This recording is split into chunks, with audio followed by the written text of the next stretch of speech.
Hello student, how are you? Welcome to my YouTube channel physics tutorial. तो आज मैं आपको बताने जा रही हूँ बायोलॉजी के नए पार्ट ब्लड के बारे में। ब्लड एक फ्लूइड कनेक्टिव टिश्यू है। तो ब्लड के बारे में जानने से पहले अगर आप मेरे चैनल पे नए हैं तो प्लीज़ सब्सक्राइब कर लीजिए ताकि मेरी नई वीडियो की नोटिफिकेशन सबसे पहले आप तक पहुँचे। तो चलिए स्टार्ट करते हैं ब्लड से। ब्लड यानी कि हीमोग्लोबिन, ब्लड के अध्ययन को सेरोलॉजी या हेमेटोलॉजी बोल सकते हैं। ब्लड को हम सिंपल लैंग्वेज में natural colloid and fluid connective tissue कहते हैं। यहाँ आपको कनेक्टिव टिश्यू का मतलब है ब्लड पूरे शरीर को जोड़कर रखता है, इसलिए हम इसे कनेक्टिव टिश्यू कहते हैं। और आप जानते हैं कि ब्लड का पीएच मान जो होता है वो 7.4 होता है, जो कि क्षार होता है। अगर आपको पता नहीं होगा तो हम आपको बता देते हैं कि किसी भी चीज़ का पीएच मान अगर 7 से कम है तो वो एसिड है, और वो अगर 7 से ऊपर है तो वो बेस यानी कि क्षार है, और वो अगर 7 है तो वो न्यूट्रल पोजीशन में होता है। अगर आपसे कोई ये सवाल करे कि फीमेल में ब्लड ज़्यादा होता है या मेल में ब्लड ज़्यादा होता है, तो आपका आंसर क्या होगा? ऑफ कोर्स कंफ्यूजन में आ जाइएगा।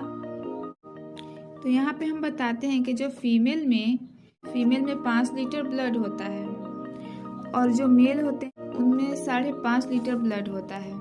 ऐसा क्यों होता है? आपने गेस किया होगा कि फीमेल की बॉडी और मेल की बॉडी में बहुत डिफरेंस होते हैं।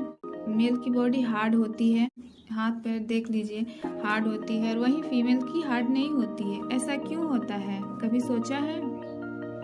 तो चलिए हम आपको बताते हैं कि ऐसा क्यों होता है। और जैसा कि हम पढ़ रहे थे ब्लड, तो फीमेल में ब्लड 5 लीटर होता है और मेल में ब्लड 5.5 लीटर होता है। मतलब मेल में ब्लड 5.5 लीटर है, और ब्लड में क्या होता है, मतलब हीमोग्लोबिन, और हीमोग्लोबिन में क्या होता है, आयरन होता है। देखिए कि जब डॉक्टर के पास जाते हैं, तबीयत खराब होता है, तो ब्लड को बढ़ाने के लिए वो बोलता है आयरन युक्त भोजन करिए, मतलब जिसमें आयरन पाया जाता है अधिक से अधिक मात्रा में, वो खाना खाइए।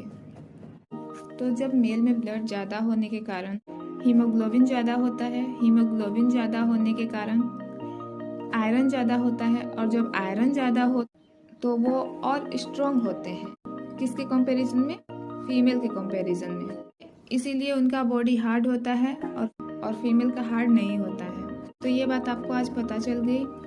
अब चलते हैं हम ब्लड के फॉर्मेशन की तरफ, ब्लड के निर्माण की तरफ। अब ब्लड का निर्माण कहाँ होता है? अब जानते हैं कि ब्लड का निर्माण आखिर होता कहाँ है।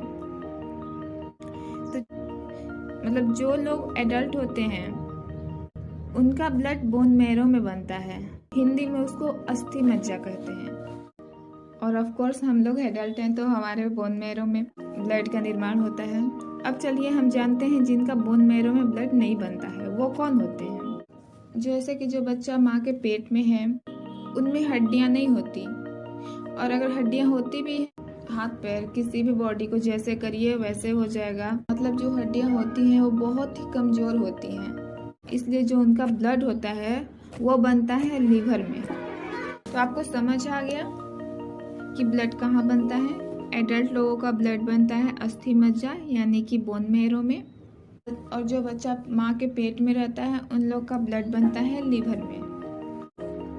अब जानते हैं हम ब्लड के टाइप के बारे में। ब्लड के टाइप के बारे में डिटेल में इंफॉर्मेशन हम नेक्स्ट वीडियो में देंगे।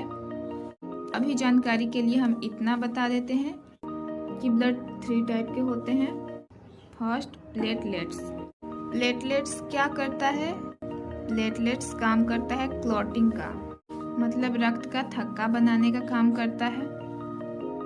जैसे कि हमारा हाथ अगर कट जा रहा है तो वहाँ पे रक्त के थक्के बनने स्टार्ट हो जाते हैं कुछ टाइम के बाद। और अगर हमारे ब्लड में प्लेटलेट्स ना हो तो ये रक्त का थक्का नहीं बनेगा, मतलब क्लॉटिंग नहीं होगी, जिससे हमारा सारा का सारा ब्लड बाहर निकल जाएगा। और सेकेंड होता है रेड ब्लड सेल, जो कैरी करता है ऑक्सीजन को। अब आता है हमारा third, white blood cell. White blood cell क्या करता है? ये रक्षा करता है इन्फेक्शन से। चलिए अब जानते हैं हम कि ब्लड स्टोर कहाँ पे होता है। तो हमारा ब्लड स्टोर होता है स्प्लीन में, जिसे हम हिंदी में प्लीहा या तिल्ली भी कहते हैं। स्प्लीन को हम ब्लड बैंक भी कहते हैं। और अब जानते हैं हम कि मेल में हीमोग्लोबिन कितना होता है। मेल में हीमोग्लोबिन मतलब आयरन होता है 14 ग्राम प्रति डेसीलीटर। वहीं जैसा कि हमने आपको बताया कि फीमेल में कम होता है, ब्लड कम होगा तो हीमोग्लोबिन कम होगी, हीमोग्लोबिन कम होगी तो आयरन कम होगा। इससे कि बॉडी मेल की कंपैरिजन फीमेल की हार्ड नहीं होती है। तो फीमेल में होता है 13 ग्राम प्रति डेसीलीटर। अब जानते हैं हम ब्लड के कार्य के बारे में। ब्लड का कार्य होता है टेम्परेचर को नियंत्रण करना। जैसे कि आपने देखा है कि जब हम बीपी चेक कराते हैं तो उसमें 120/80 क्यों होता है? देखा तो है पर सोचे कभी नहीं है ना। चलिए बताते हैं। वो इसलिए होता है क्योंकि 120 के प्रेशर से ब्लड जाता है और 80 के प्रेशर से आता है, इसलिए हम इसे 120/80 बोलते हैं कि आपका बीपी कितना है तो 120/80। लेकिन मलेरिया नाम की बीमारी कहाँ होती है? जैसा कि आप जानते हैं ये भी स्प्लीन में होती है, मतलब जहाँ पे ब्लड स्टोर होता है, और जहाँ पे ब्लड स्टोर होता है वहाँ उसको स्प्लीन कहते हैं। और जहाँ पे ब्लड स्टोर होगा वहाँ आपको मलेरिया नाम की बीमारी हो जाएगी, तो आपका ब्लड इफेक्टेड हो जाएगा। ब्लड इफेक्टेड होने के कारण जो बॉडी का टेम्परेचर है वो आपका कम होने लगता है। अब ब्लड का दूसरा काम क्या है? गैसों का परिवहन, मतलब ऑक्सीजन और कार्बन डाइऑक्साइड को आने और जानने का माध्यम कौन बनता है? वो ब्लड बनता है। ब्लड के ही द्वारा ऑक्सीजन और कार्बन डाइऑक्साइड आता और जाता है। तो इस क्लास में हम इतना पढ़ते हैं और आगे पढ़ेंगे हम नेक्स्ट क्लास में। अगर आपको मेरा वीडियो पसंद आए तो प्लीज़ इसे अधिक से अधिक शेयर करें।